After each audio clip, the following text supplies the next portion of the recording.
Praise the Lord. How you guys doing today? I hope you're doing well. Now today is day 44 of 366 beautiful days, and I hope you guys are enjoying this. So yesterday we studied from the book of Ruth chapter 1 verses 14. Now today we're going to go to the next verse, Ruth chapter 1 verse 15, and this is what it says. It says, "And she said, look, your sister-in-law has gone back to her people and to her gods.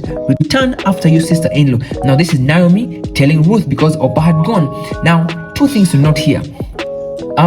Orpah was from Moab, Ruth was from Moab, so their people are the Moabites. Now, if I take you back where the Moabites come from, the Moabites are descendants of Lot, according to Genesis chapter 19, from verse 30 to 38. You can see this, you can go and read the story. Lot was there and realized there were two daughters, so the firstborn decides and says, let's make our father drunk. They got the father drunk, and the father got drunk, and boom, Moabites. Then the second day, the firstborn told the second daughter, now today it's your turn. They got the father drunk again, and boom, laid with him Ben-Ami, the Ammonites. So that's one of the reasons as to why God detested Moab. And according to Psalm chapter 60 verse 8, God calls Moab his wash basin. Now, number two, when it says goes back to her gods.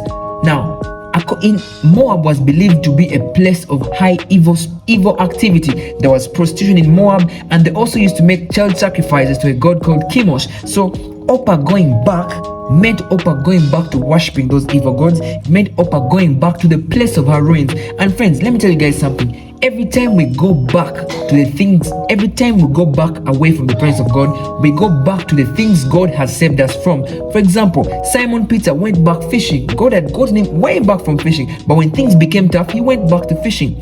Every time we fall back to the things God has already saved us from. So there's no point in falling back to your addiction, no point in falling back to your depression, because every time you go back, you're going back to the things God has saved you from. I don't know what your back looks like. I don't know what your Moab looks like. I don't know what it is for you, but there's no reason for going back. Praise King Jesus. You cannot go back, because when you go back, you're falling. So there are two things to learn from here is the power of a firstborn. I am a firstborn. I know what it feels like. My siblings they like music now because I love music. Like the things I like, they play instruments because I play instruments. So they follow even without me knowing.